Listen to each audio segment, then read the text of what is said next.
बोलो श्री कृष्ण भगवान की जय हो। श्रीमद् भागवत महापुराण की जय। बच्चों, ये जो वॉच टाइम होता है घंटा, तो 1 साल का दिया हुआ था। ये 4,000 3,000 था पहले, फिर 3,000 हुआ कि 3,000 साल में कंप्लीट करना है। तो 1 साल हो गया मेरा, जो मेरा नहीं हुआ कंप्लीट। तो ये 2200 घंटे हुए थे, 2270-80 घंटे। तो बच्चों, अब मेरे 15 दिन से वॉच टाइम एकदम ही 8 घंटा, 10 घंटा, 15 घंटा, 2 घंटा, 5 घंटा ऐसे घट रहा है।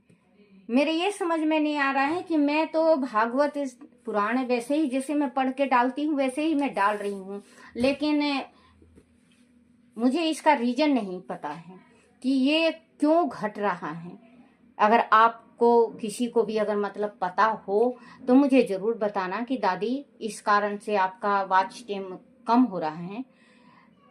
देखो बच्चों, मेहनत मैं भी कर रही हूँ। मेरी उम्र 66 साल की है, तो मेहनत मैं भी कर रही हूँ। 66 साल की उम्र में मैं भागवत और ये चश्मा से देख देख के मैं आप लोगों तक लाती हूँ। देखो, मुझे भी थोड़ा लालच होता है कि मेरे बच्चे देखें, सुने, पढ़ें और भारत का नाम रोशन हो। तो बच्चों, आप लोगों को पता हो तो जरूर बताना मेरा वॉच टाइम कम क्यों हो रहा है। इतना तो मुझे आता नहीं है यूट्यूब चलाना। यूट्यूब बाबा से भी कहना आप कि वॉच टाइम कम क्यों होता है। बोलो श्री कृष्ण भगवान की जय हो। श्री भागवत पुराण में 35वां अध्याय, गोपियों द्वारा श्री कृष्ण की बांसुरी की धुन और उनके रूप का वर्णन। श्री सुखदेव जी ने कहा, परीक्षित, जब श्री कृष्ण ग्वाल बालों के साथ वन में गोएं चराने चले जाते थे तो ब्रज में गोपियों का मन नहीं लगता। वह अपने घरेलू काम धंधों से निपट कर यशोदा के आंगन में एकत्र हो जाती हैं और कान्हा की रस भरी बातों में मगन हो जाती हैं। वह पर बातें करते हुए कभी कान्हा की बांसुरी की मधुर तान की प्रशंसा करती हैं तो कभी उनके रूप गुण की प्रशंसा करने लगती हैं। अरे सखी, जब श्याम सुंदर अपने रक्ति माँ आधारों पर बांसुरी रखकर अपनी सुकुमार उंगलियों से मधुर स्वर निकालते हैं, तब हमारी जो दशा होती है उसे तो जाने दो। आकाश में सिद्ध गंधर्वों की पत्नियां बेसुध सी होकर आ खड़ी होती हैं और मधुर तान सुनते हुए उन्हें अपने वस्त्र तक का भी ध्यान नहीं रह पाता। अरे सखी, जब नंदन मुस्कुराते हैं तब उनके दांतों की पंक्तियां मोती सी चमकती हैं। जब वह मुरली की तान छेड़ते हैं तो ब्रज के पशु पक्षी स्त्री पुरुष इस प्रकार उठ बैठते हैं जैसे बीराहियों के मृत्यु शरीर में किसी ने प्राण संचार कर दिया हो। गाय जुगाली करना भूल जाती हैं और गोपियां अपने काम धाम भूल जाती हैं। सखी, नंद का दुलारा जब अपने सिर पर मोर पंख लगा लेता है और इसे की घुंघराली पलकें इनके चेहरे पर लहराने लगते हैं, तब हमारा चित्त उनके रूप माधुरी में खो जाता है। जब यह बांसुरी बजाकर गौओं और ग्वालों गाय जुगाली करना भूल जाती हैं और गोपियां अपना काम धाम भूल जाती हैं। सखी, नंद का दुलारा जब अपने सिर पर मोर पंख लगा लेता है और उनकी घुंघराली अलकें इसके चेहरे पर लहराने लगती हैं,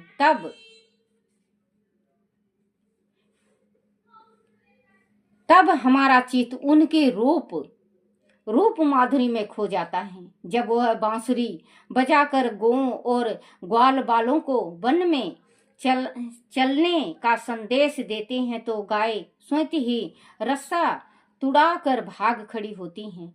नदियों का प्रवाह जैसे ठहर जाता है और गोपियां चाहने लगती हैं कि पवन उनके उनके लाडले कान्हा की चरण धूली उड़ाकर उनके पास पहुंचा दे। सखी, जैसे देवता लोग आनंद और सर्वोत्तम प्रभु की शक्तियों का जय गान करते रहते हैं, वैसे ही ग्वाल बाल अपने नट नागर नंद के लाला की लीलाओं का गान करते हैं। जब वृंदावन विहार के समय बांसुरी की सुमधुर तान छेड़ते हैं तो गौएं उनकी ओर मुंह उठा कर ताकने लगती हैं। वन में पुष्प में से लदी डालियां झूम झूम कर उनका अभिनंदन करती हैं। प्रतीत होती है पशु पक्षी उल्लास में उछलते कूदते हैं। सखी, जब उनकी बांसुरी के मधुर स्वर उभरते हैं तब भोरे की गुंजार ठहर जाती है। उस करण प्रिय संगीत को सुनकर सरोवरों में रहने वाले सारस, हंस आदि पक्षियों का चित्त उनके हाथों से निकल जाता है। वह चुपचाप प्यारे श्याम सुंदर के पास आ बैठते हैं और आंख बंद करके चुपचाप संगीत के अवरोहों का रस लेते रहते हैं। अरे सखी, बड़े भाग हैं हमारी यशोदा के, जो उन्होंने ऐसा मनमोहक लाल पाया है। ग्वाल बाल के साथ खेलने में दोनों भाई कैसे निपुण हैं। देखो तो, बांसुरी बजाना उन्होंने किसी से सीखा नहीं, फिर भी स्वयं ही कैसी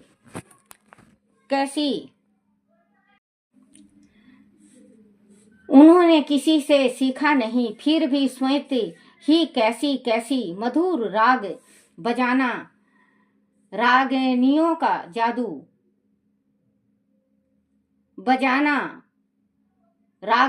जादू यह बिखेरते रहते हैं। बंसी की मधुर तान सुनकर तो ब्रह्मा, शंकर और इंद्र तथा बड़े बड़े देवगण भी अपना आपा भूल जाते हैं, उन्हीं स्वरों में लीन हो जाते हैं।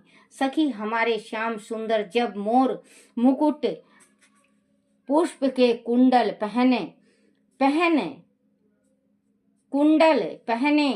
बलराम जी के साथ गिरिराज जी के शिखर पर खड़े होकर सारे जगत को हर्षित करते हुए बांसुरी की तान छेड़ते हैं, तब आकाश के मेघ उन स्वरों के साथ मंद मंद ताल देने लगते हैं। मोर पीहू पीहू कहने लगते हैं।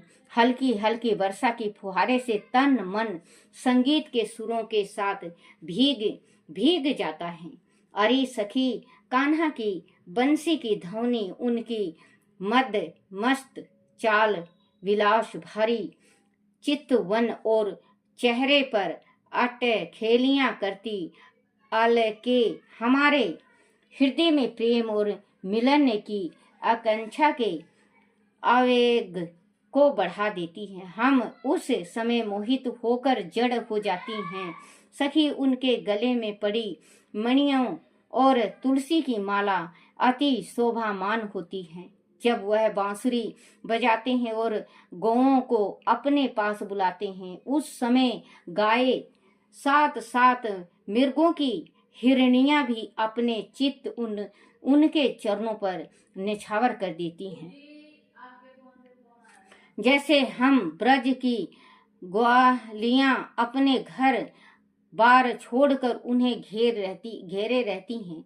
यशोदा जी, आप वास्तव में बड़ी पुण्यवती और भाग्यशाली हो, जो तुम्हें ऐसा सलोना पुत्र प्राप्त हुआ है। तुम्हारा यह लाडला बड़ा चित्त चोर है, न जाने कितनी कितनी लीलाएं करके यह हमें रिझाता रहता है और हम परम सुख पहुंचाता है। हम तो तुमसे ईर्ष्या होती है सखी, शायद सुंदर तो ब्रज की गौएं से बड़ा प्रेम करते हैं, ब्रजवासियों से भी उनकी अंत रागता है, तभी तो उन्होंने गोवर्धन धारण किया था। अब तो वह वन से गौओं को घेर कर वापस लाते होंगे। संध्या तो हो चली है, फिर वह देर क्यों लगा रहे हैं?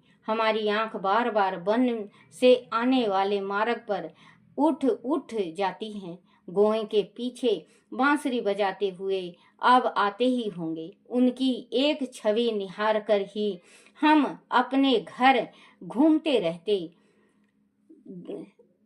घर वापस जाएंगे। गोए के खुरों से उड़ी धूल अब आकाश में छाने लगी है। दिन भर घूमते रहने से उनका मुख थकान से क्लांत हो गया होगा। देखो तो सखी, वह आते हुए दिखाई पड़ रहे हैं या नहीं? परीक्षित इस प्रकार गोपियों का मन कृष्ण में ही लगा रहता था। वह तो पूरी तरह कृष्ण में हो गई थी। जब भगवान श्री कृष्ण गौओं को चराने वन में चले जाते, तब वह उन्हीं का चिंतन करती रहती थी। वह पल प्रति पल अपनी सखियों से उन्हीं की लीलाओं का गान करती रहती थी और उनकी रूप माधुरी तथा वंशी की मधुर तान का वर्णन करके ही उनका समय व्यतीत होता था। बोलो श्री कृष्ण भगवान की जय। श्री कृष्ण गोविंद हरे मुरारी, हे नाथ नारायण वासुदेवाय, हे नाथ नारायण वासुदेवाय, हे नाथ नारायण वासुदेवाय।